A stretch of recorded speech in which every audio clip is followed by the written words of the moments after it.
Hello, hello everyone. It is Kenyon here, Basketball Rewind, joined by Beyond the Locker Room, Coach Roach. How are you guys doing? Hey man, stuff to be thankful for. It's that weekend, so It I'm good. is. The weekend of gratitude. Yes, yes. Like, You're comment, not, and subscribe on the way in or on the way out. Sorry, Beyond, you were going to say something. I'm saying today's a special day for you in this case here as well too. So Yeah, it's the first Uh, day after the cookout, uh, which is now oh, by some called the lookout.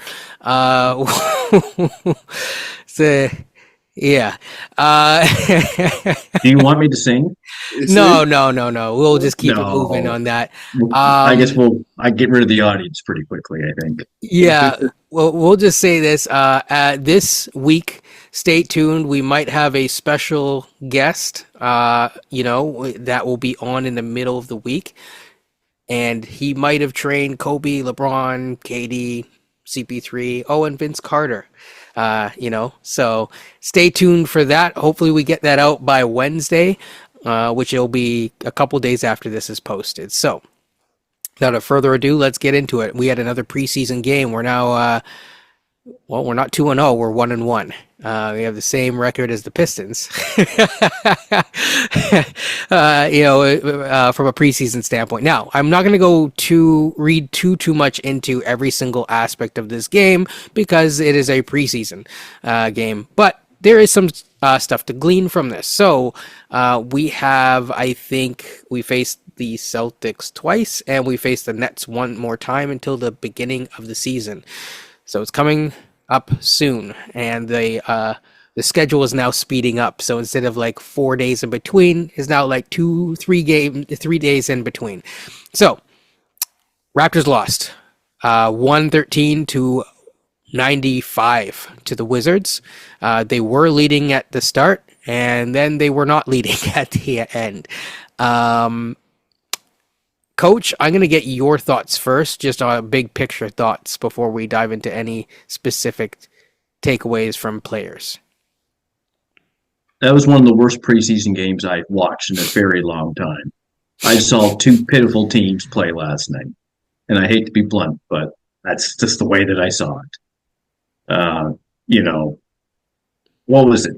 32 personal fouls for Toronto. 32. It's a lot in the game. Washington did 25. Washington, 21 turnovers. Toronto, 22 turnovers. It was like you were watching a grade three teams, two grade three teams play basketball last night. It was rough. There was no flow at all. The defense, especially on the Raptors, and it wasn't very good. It was familiar, what we saw a lot towards the end of last year. I will say that Scotty came out and his first couple of minutes he was productive. He looked pretty good, taking advantage. I could tell that he would slow down a little bit towards the more that he played. I think that's Russ, and I think that's him getting back into shape. He hasn't played since March, and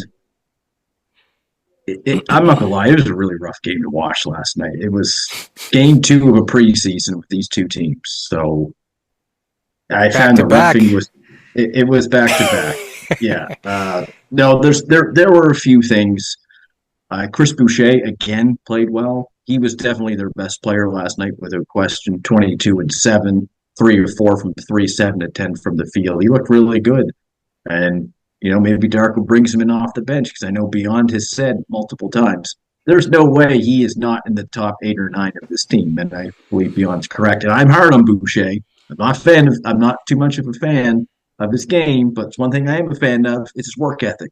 And you need someone like that. Every team needs someone like him on your team.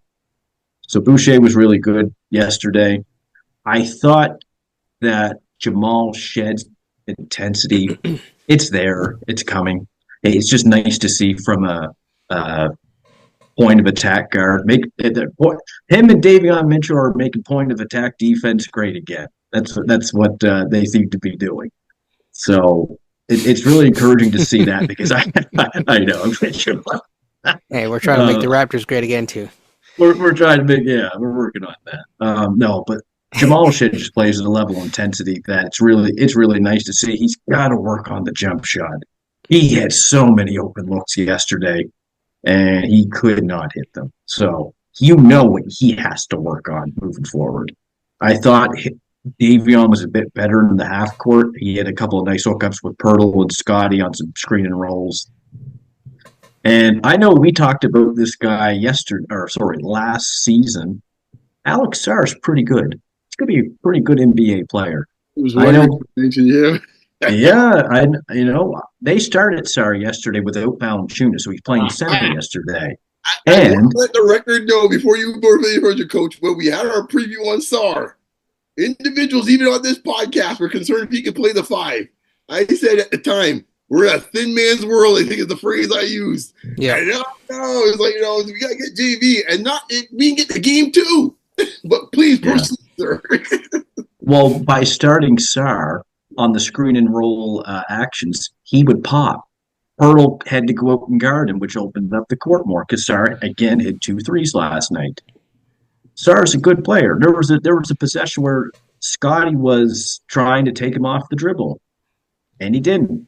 He dribbled it off his foot, or he had to recover the ball. Scotty's got to work on his handles more, quite frankly.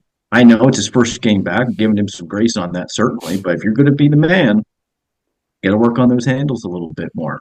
But I suspect he'll get better as the season goes along. Once he gets his legs under him, certainly. So those are just a couple of takeaways I'll leave with for now.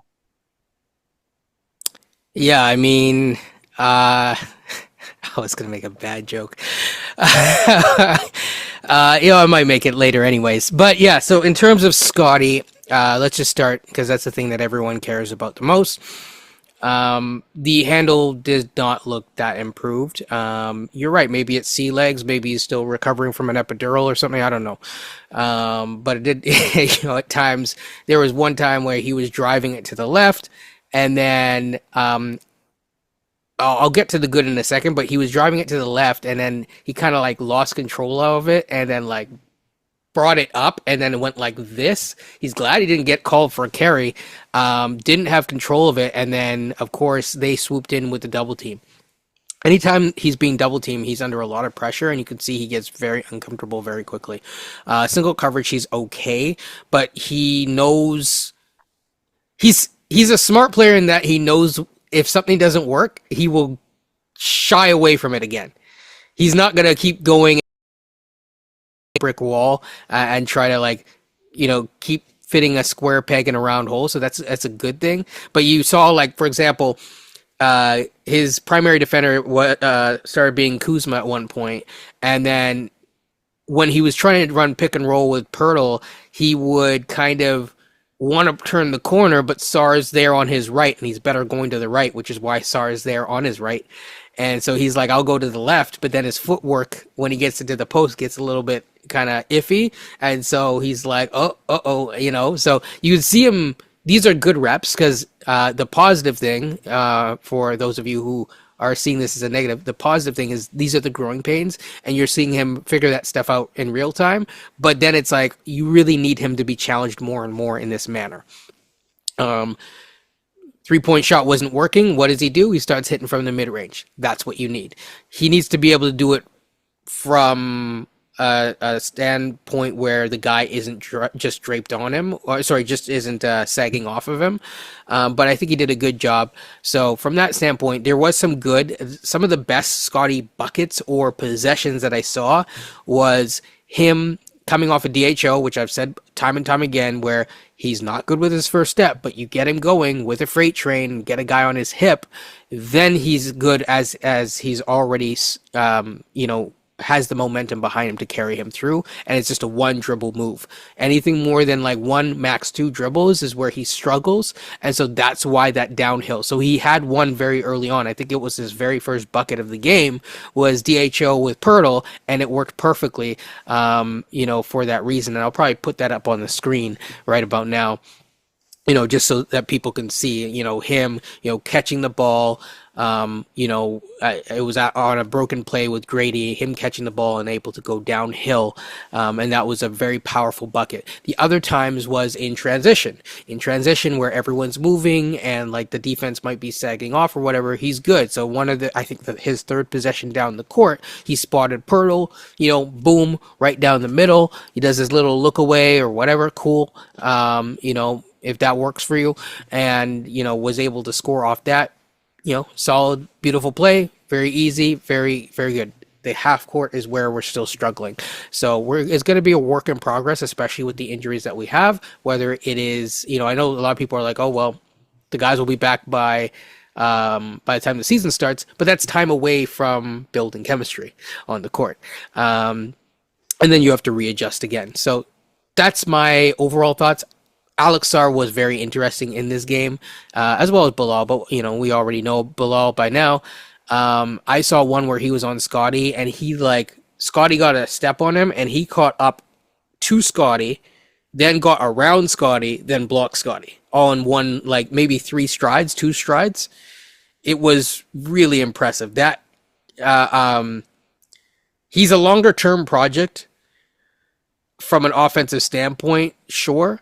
But he has got some dang skills to him. Very, very special player, very fluid on both sides. His length and his speed and agility on the defensive end, where he can just recover and stuff like that. I saw him, he guarded Scotty, he guarded Gradey, he guarded like 3 or 4 different guys. And it was pretty impressive. It was so, I all respect it, Ricochet and stuff like that. But if I'm projecting 3 years down the road, sorry, Chomchi, but that's where I'm going. Is that guy? Yeah, exactly. No. No. But I will be, to be fair to Scotty as well. I think Will Lou had brought this up as well in his post game. I agreed with him. Mm-hmm. When Scotty was engaged, he made things happen. There were times where, I don't know if it was just fatigue, where it could have been, because I saw him standing in the corner one time. He just wasn't doing anything at all. And that probably is an element of him just being tired, fine. But there was the play after, I think it was the possession after, where Sarr lost the ball. Scotty came back, I think, out of the next possession down, and he got low and drove right by, and he got by his hip, Sarr's hip, and he just took and he laid it in. Like, it was really easy for him. So when he decides to gear down, it's a good thing.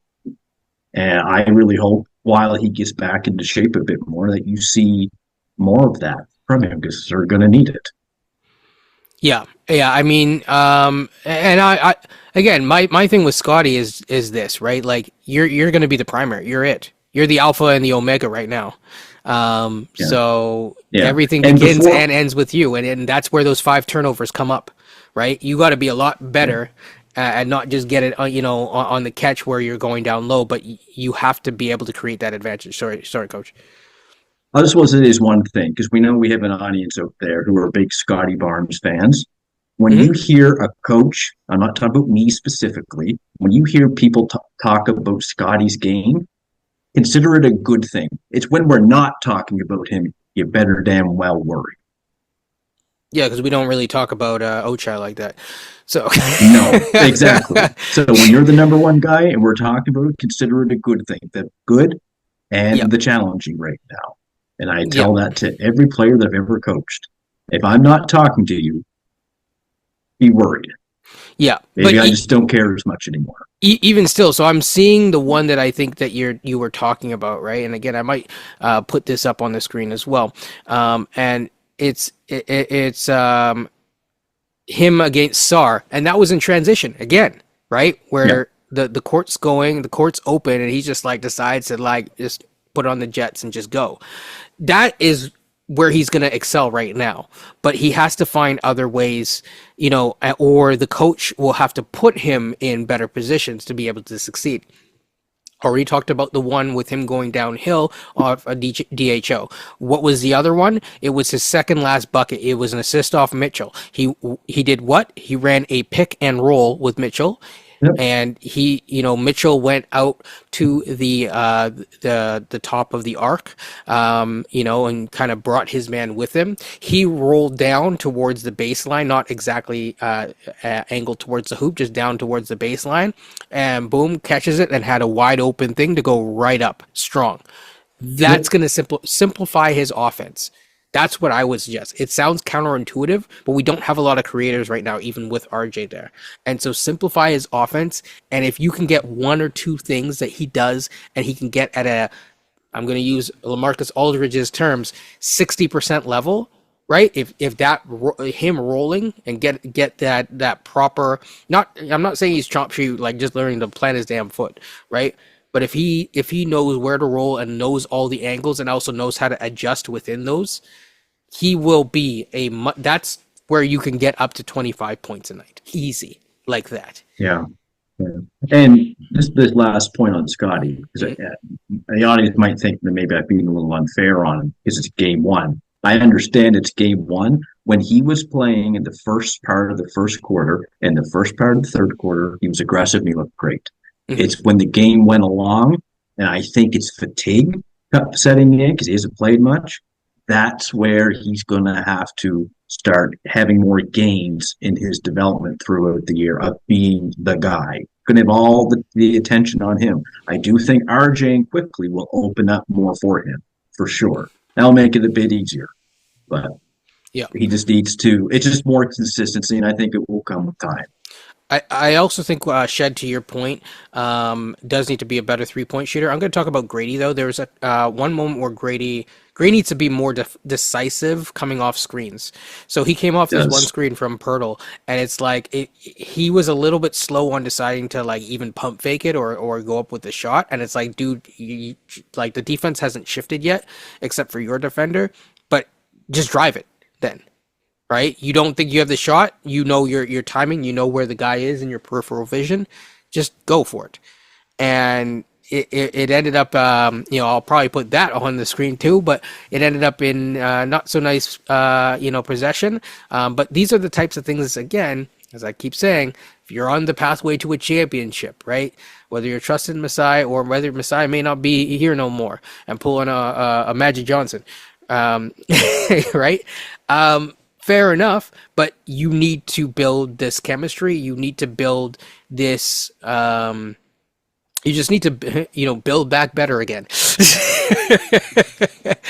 Shout out to those who know. So, we'll have the Turnover Reduction Act soon. Those are kind of my quick thoughts. We already talked on Boucher. Not really much to mention about anyone else. No one really that exciting to mention. I guess, Bruno Fernando took a 3. Cool.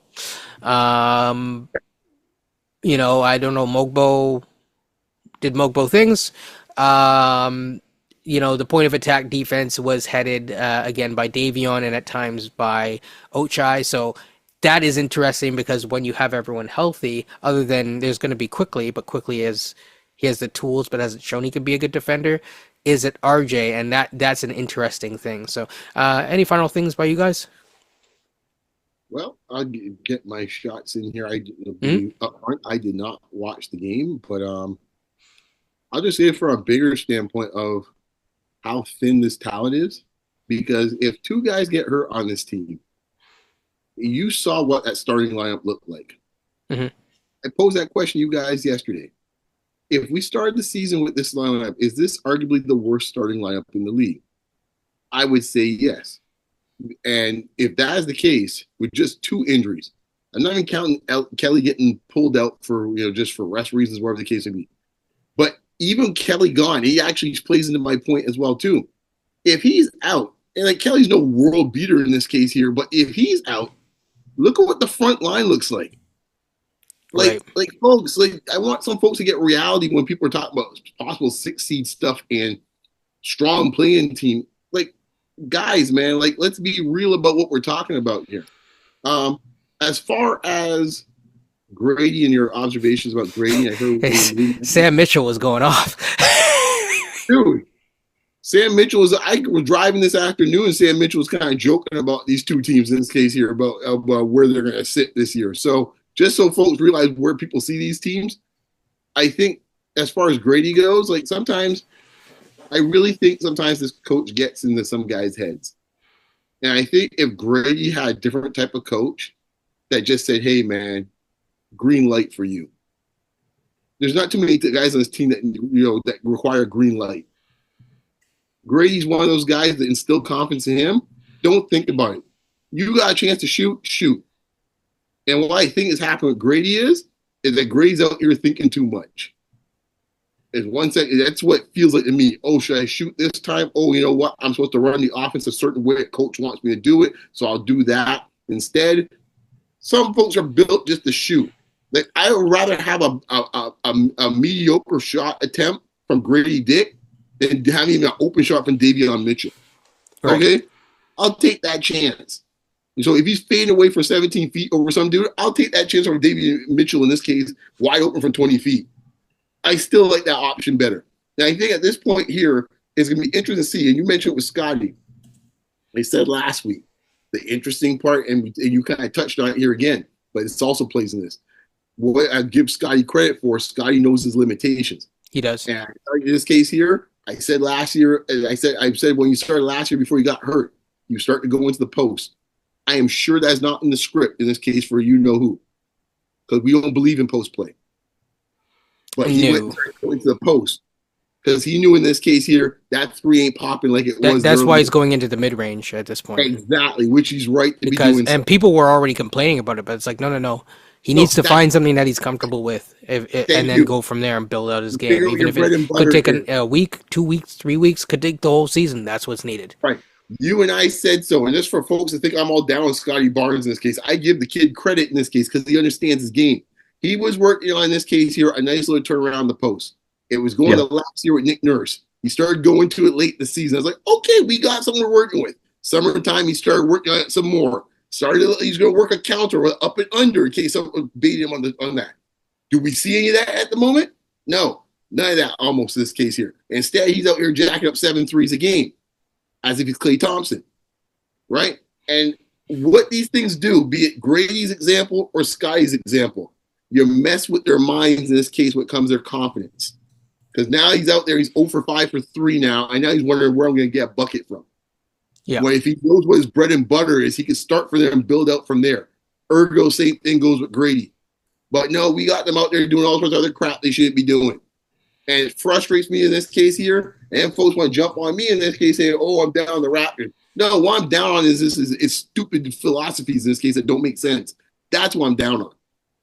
Right? Like I said so from last year when we spoke early in the season. This is like bizarre world in this organization. Just don't overthink the game. I mean, one thing I will give credit to, I guess, whoever is responsible for it, is I think that Scotty, putting Scotty in a role where I call it like almost the DeMar DeRozan role defensively. And what I mean by that is DeMar's best games defensively as a Raptor were him intercepting passes on the weak side. He has the length to do that, and he did that a couple of times. I'm gonna, that's probably gonna be somewhere up here, and that's where I think he really thrived. Yeah, and I think the thing, this is the frustrating part. This is the reason why I keep saying for folks on the raising the flag or getting the ace of the whole campaign, don't worry about it, man. You got a secret weapon on your team. I'll just leave it at that. Don't worry. We get 2, and I know who you mean by one of them. I think we get 2. Oh boy, I'd like to know offline who the second one is. We'll talk about that later. By the way, folks, we're not talking about Scotty. No. Scotty ain't the tank. No. Yeah, but I think I now know who you're talking about. But when it's all said and done, I'm sitting there shaking my head like, okay, so let me get this straight here, because I'm going to tell you right now. Mark my words. What's today? October the 11th. October the 12th. 12th. Mm-hmm. Okay, October the 12th. October the 12th comes right now. I say it right now. When Jacoby Walter gets into this rotation, I guarantee you they're going to sit him out there as a spot shoe in the corner. Guarantee you. Yes, 100%. Right? More nonsense. Because the thing is like people message me and they say the same thing. They're like, we don't have a good bucket getter, as DeMar would say. We don't have a good bucket getter, and they're not wrong. We don't have a good bucket getter, right? And the reason why we don't getter is because that's not the philosophy of those things take time to develop, unless you're drafting for it, and we don't really draft bucket getters really. No, RJ's the best bucket getter on this team as of right now, anyway. From what I've seen, that's correct. Carrying on from Team Canada right to, I know it's only one preseason game, but yes. I think RJ is a very north-south game, and you can kind of pick up what he's good at and what he's going to do, but he seems to have relative success with that since he's been in Toronto. The RJ in Toronto is not the RJ in New York. But to your guys' points, and I think, Kenya kind of hinted at, and I saw someone mention online, which is the biggest issue with this team. It's not even the bucket getter is one thing, because RJ get a bucket, but the problem is that no one's team commands a double team.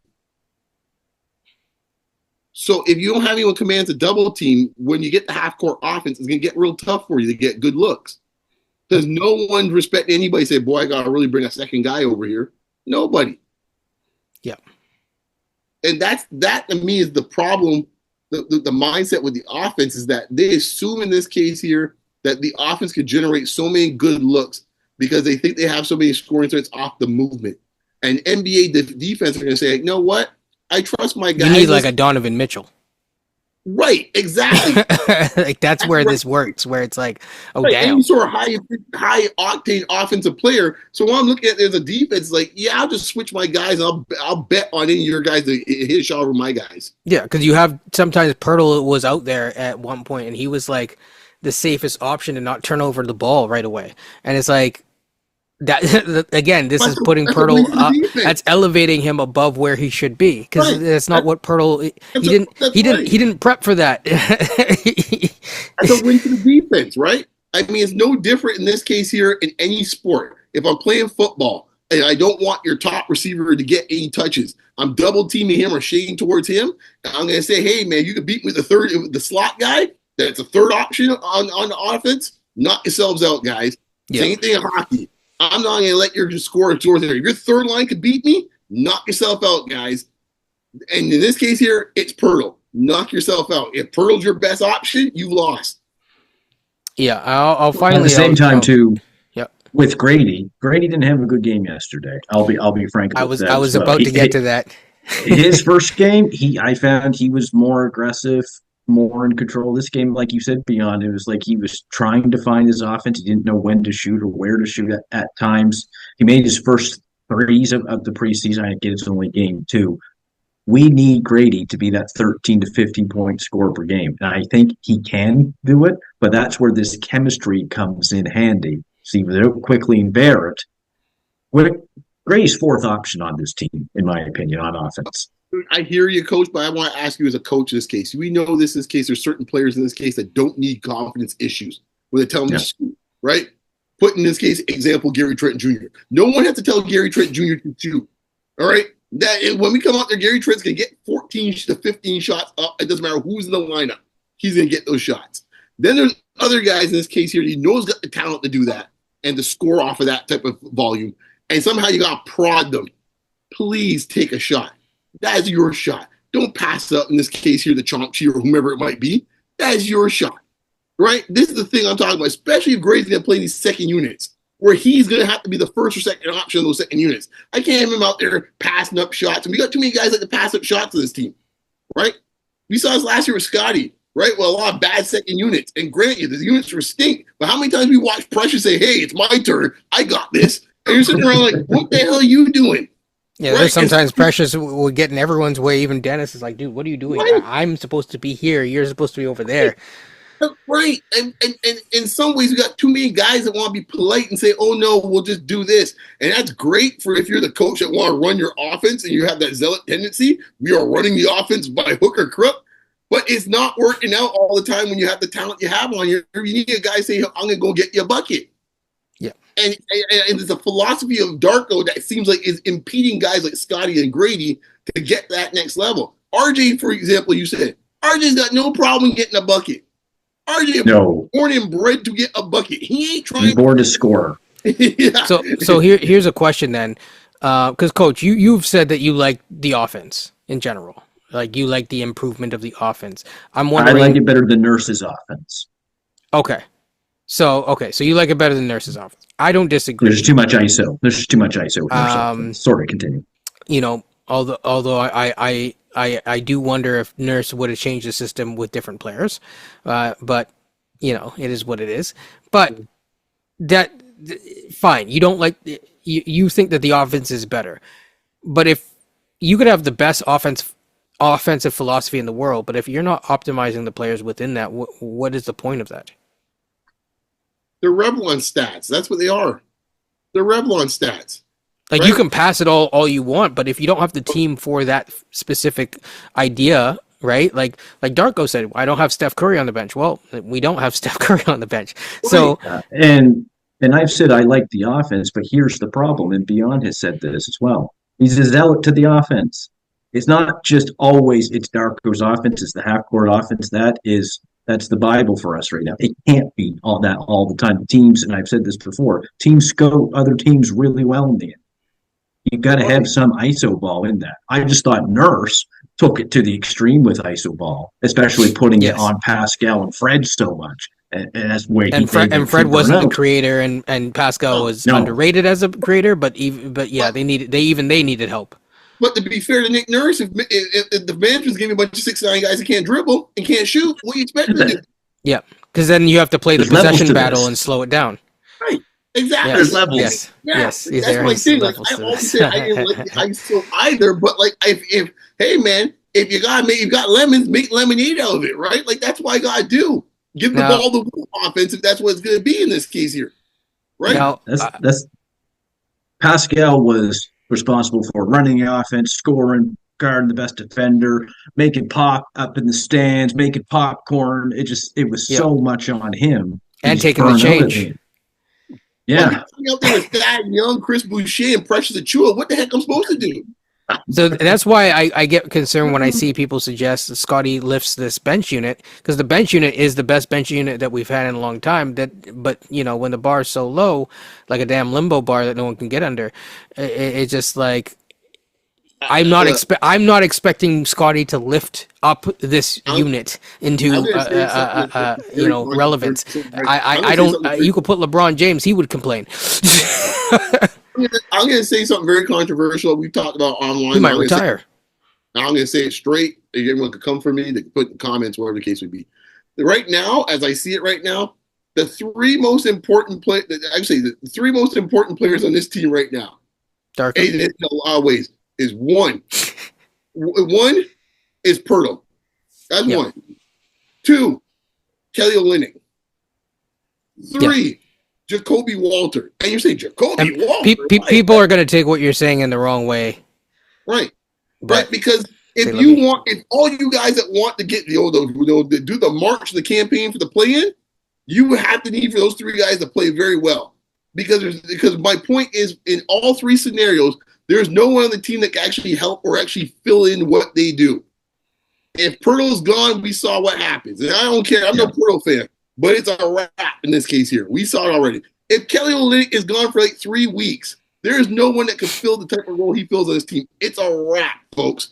And we're seeing already, even though he hasn't even played a minute yet, they have no one on this bench in this case can even get close to formulating their own shot if need to be the second unit.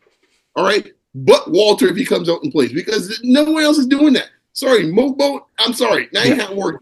Davion Mitchell, sorry, that ain't working. Yeah, because the thing is, once your starters sit, like you need people to be able to man things and like keep things a little straight. And like Bruce Brown can't do that, even if Bruce Brown's healthy. That's why I mentioned his name exactly. You know, Scotty is still learning how to do it on the big line at first.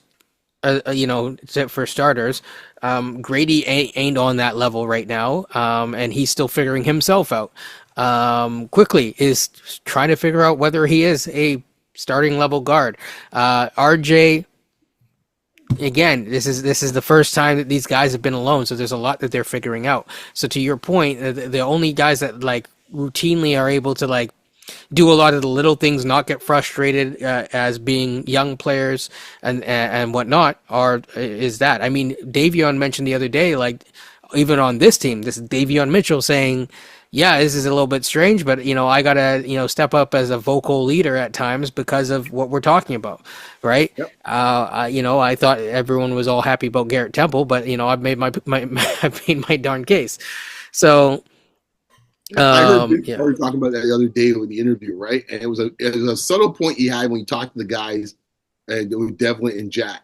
And he said later in his career, he had an opportunity to kind of play and kind of chase a ring type of thing. And he said, he decided he wanted to play. And he says, in order for me to lead a leader on a team, if I'm playing, I got to be playing minutes, right? And that's what he said. And that's just fact. Well, I've said it about Garrett Temple for the longest time. I'm like, at some point, if this guy is not playing, you don't have the same respect as a guy who is in the trenches with you. That's just how it is, right? So, because you ain't carrying the same literal workload as me, right?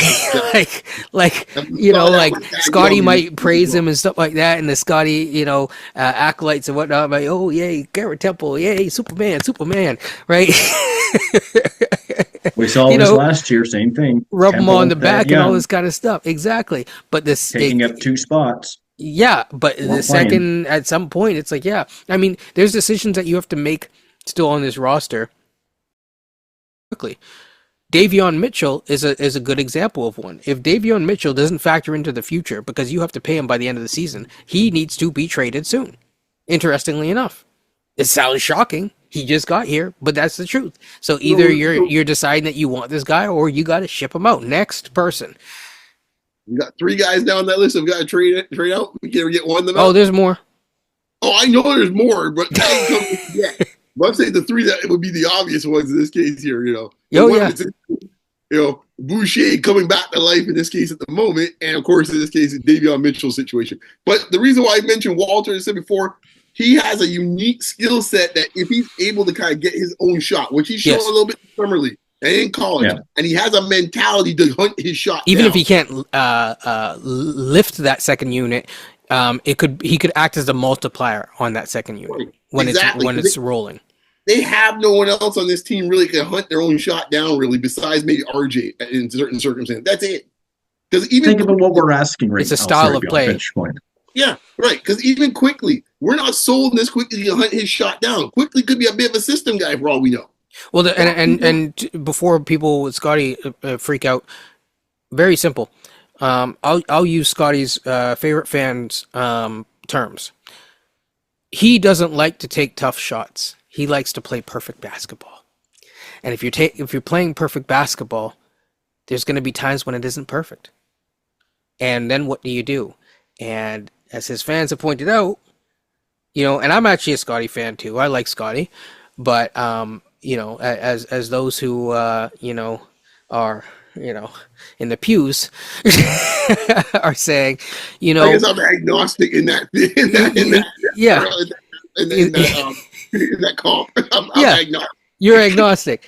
And I'm going to church every so often. So but the point is that like even they who say that they are are saying that this is something that he needs to learn. So at some point, it's those you need to decide what kind of player are you going to be. Are you going to be the guy that's going to sometimes? I mean, we saw it a little bit last night where he's taking shots that Will Lou was like, I don't like that shot. It's like a lot of people are like, is he really going to live in the mid range? It's like he needs a shot. Period. He needs something that is his bread and butter, and then you build counters off of that. People can laugh at the Siakam spin move. He got to 24 points a night. You're walking in his sleep like that, right? LaMarcus Aldridge had like the mid-range kind of from a triple threat position. Fed families off of that. I can go through player by player by player. It's not always in the mid range. Sometimes it's down low on the block. Sometimes it's this. Sometimes it's a hook shot. I don't give a damn what it is. You pick it. If you're a fan, pick it. Scotty, if you're listening, you pick it. I don't care. Green But shade, you gotta build that. Penny spin move in the post. Everyone had something to go with. Yes. Shot with drop step. God Yes. forbid you got caught in that drop step because you're Yeah, gonna be like, he'd put his shoulder in you. It's a wrap. I That's mean, Chris Deadly. yeah.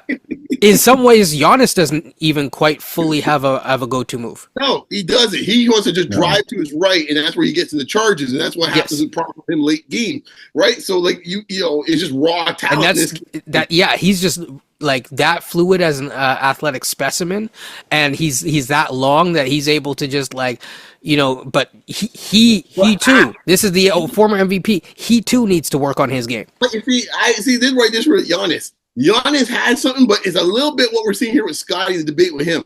Giannis doesn't go to it. When they won the championship, I said at the time that injury might be the best thing that happened. Was it the drop step? No, it's that little jump hook he has. He had a little nice Yes. little jump hook. Yes. Yeah. He was playing like a true postman in that series because he couldn't go and do full throttle like he usually does, which played in their favor. That and the spin off. The spin off. And he played like a regular big man in this case here like that. And lo and behold, they won a championship because of it. But after he got healthy, he went back, going 30 feet from the hoop, trying to drive past folks instead of him like planting his butt on the post. He was almost playing center by the time they got to game 6 of that series. And that's the thing. I understand why people always make life so hard for themselves, man. And it's like, geez, guys, just get to something you know what you can do. Yeah. But that's the thing, like you said about with Scotty earlier, and he made a nice mid-ranger over Alex Sarr in the first quarter of the game. He did. And it's not easy to do that over someone who's 7 foot, who's a pretty good defender. Yep. If Scotty is going to live in the mid-range, that's fine, because if Quickly and Gradey are going to be legitimate threats from 3 and RJ at times, he should be living in the mid-range. That's where he could probably get most. Someone's got to get most of his game. How many times I've said on and offline that type of shot you over Sarr that you can describe? What type of shot is that? That's the Kawhi shot. Well, what type of shot is that though? It's a mid-range. Mid-range. But when does that shot need to be played? Oh, at the end of it needs to be done in the playoffs. In the playoffs, that's the playoff shot. Oh, that's the playoff. Okay, right. Yeah. So all this cutesy stuff, everyone talk about, we shoot the 3, everything perfect. Yeah. We got our spreadsheets out for that. That don't work in the playoffs, dude. You gotta hit tough shots. And especially the star player, when the grenade's on you and you got the grenade, which most top players usually end up having, you gotta be able to take that shot. Wherever you want to say about Fred. Especially in this market. Fred had no problem taking the grenade and said, I got this. Yes. He did not. Right. He did not. And so I admire that from Fred. It's like, you know what? Everybody don't do that. No. Here's my point. I hear what you're saying because he wasn't good enough to pull it off. But there is a mindset in this case that I appreciate in this case. To your point, he didn't care if it was messy. Too many of these guys here want to be Vincent Van Gogh out here and just paint. Yes. Everybody want the perfect thing. It's like my sculpture to be just right and stuff like that. No, dude. When you're gonna be a star player, one of the star players, you don't got time to be trying to sculpt the Mona or paint the Mona Lisa. You gotta go out there and just go and do what you gotta do. Yeah, you're gonna have to have a lot of games where you go like 5 for 15, and it's not gonna look pretty. But you're gonna have 20 points because you got to the line so many times and blah blah blah. And then and then as the playoffs actually come in and slow down, the game slows down. Like people laugh and say, "Oh, foul merchant," but foul merchants make it to the NBA Finals again and again and again and again. Let me tell you something right now, Raptor fans. If you're especially sorry, one second. If you're gonna compare Scotty at all to Luka flipping Doncic, okay, look at Luka's game. Look at what he does. Look at where he gets his shots. Look at how he gets his shots, both in the mid-range, down low, like his little fakes, the footwork. It is impeccable. Right. He counters off everything. That's why he's that good. You have to get to that level. And he doesn't take a lot of good, quote-unquote, good shots. Right. And that's a great segue. See this here? You all don't get this hat in this case here. This game 7, this case where Kawhi took 37 shots that night. Yeah. So he said, I'm going to need to unload the full clip and I can find some in the back and in the trunk. Because it's like, you ain't trying to be pretty that game. No. And it's like, that's the mentality you need to have.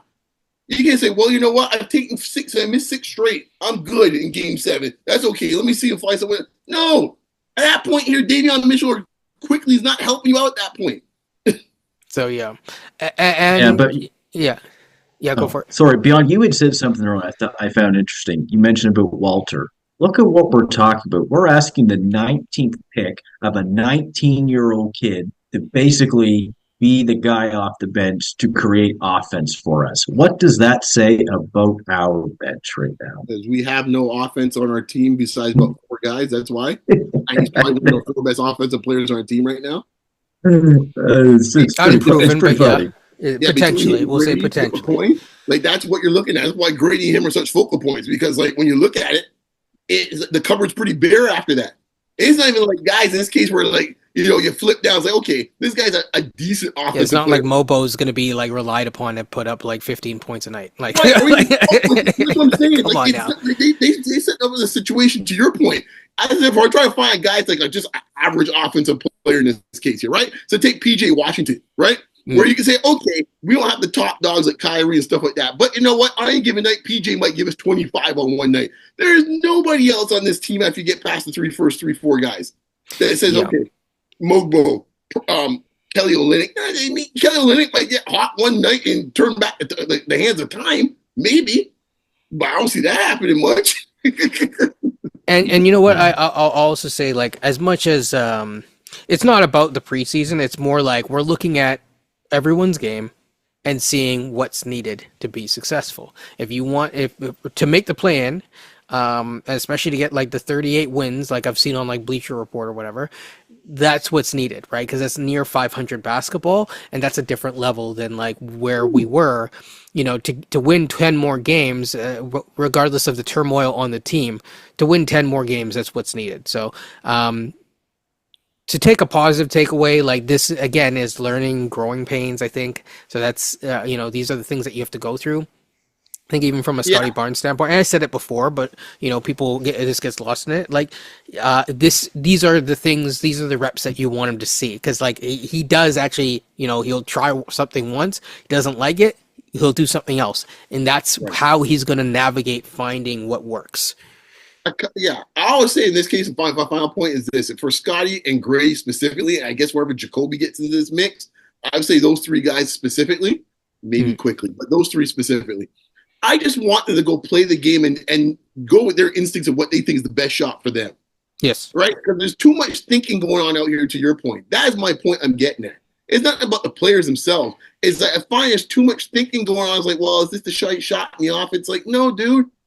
This if you think it's the best shot for you, go and do your shot. Don't worry about that. And I think that's the reason why you heard so much stuff last year about plays being broken off, because their natural instinct was like, this is not what you need to be doing. That's the point I'm getting at. It's not on the players. I'm looking at the coaching staff. That's all I got to say about that. But hey, Coach, final takeaways. Yeah, I'm trying to end it positively. Yeah, no, I know maybe there's some of our audience who might think we're being negative. We're actually not. This is part of the developmental process. I know I've said I'm not really excited for this year. It's because this year has to happen first before you get to where you want to be. Yep. Eventually, this is the first year of a rebuild. And, last night was not a fun game to watch, but it's preseason. It's game 2. Scotty's first game back. And there's nothing really wrong with his possessions per se. He looked good in some possessions. In some possessions, he looked like he was fatigued, quite honestly. And there's a lot of development that has to happen right now on this team. But that's why they have a lot of guys under the age of 25 on this team. Every team has to go through it. And that's why I'm looking forward to Scotty, Jacoby, Gradey. That's what I'm looking forward to. I'm looking forward to seeing that, and that's all I'm looking for. I mentioned that's what I'm about, man.